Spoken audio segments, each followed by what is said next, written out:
Salama daholy, ity misy hira mora be taxi brosy ny lohateniny, i dama ny mira anazy. Akôro anankiefatra fotsiny.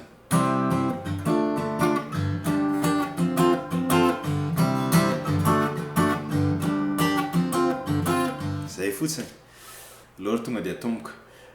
Ny toninantsika open G, D, G, D, G, B, D. Ok? Zay.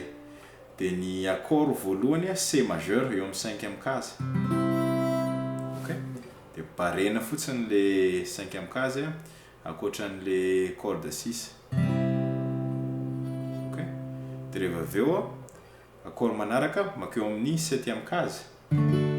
D majeur. Ok? Zay. Dia rehefa makany amin'ny 12e case ianao. Tia G majeur.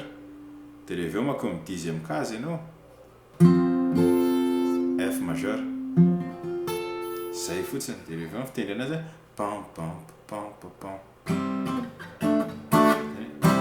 Indroa, indroa, indroa, dia indroa ato. Zay fotsiny. Ianao ny atsimo, andeha navaratra, ifona tsy manadino, lohavana. Zay fotsiny. Tsofa misy fiara mitety amin'ny Madagasikara.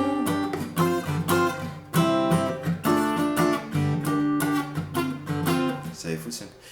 Miala tsiny le gitara somary mety tsy maneno tsara fa mila fahazarana fotsiny mitendry an'le izy.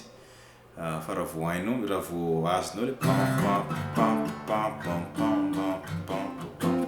Rehefa hainao zay dia tonga dia milamina tsara le hira. Ohatran'ny kabôsy tsy na fitendry an'le izy.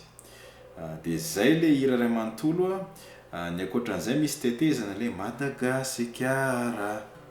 Iny D majeur hatramin'ny farany fotsiny ankoatrany amin'le alohan'ny miveriny le Madagasikara, amidadasika, manalavitra ny toerana, nananana.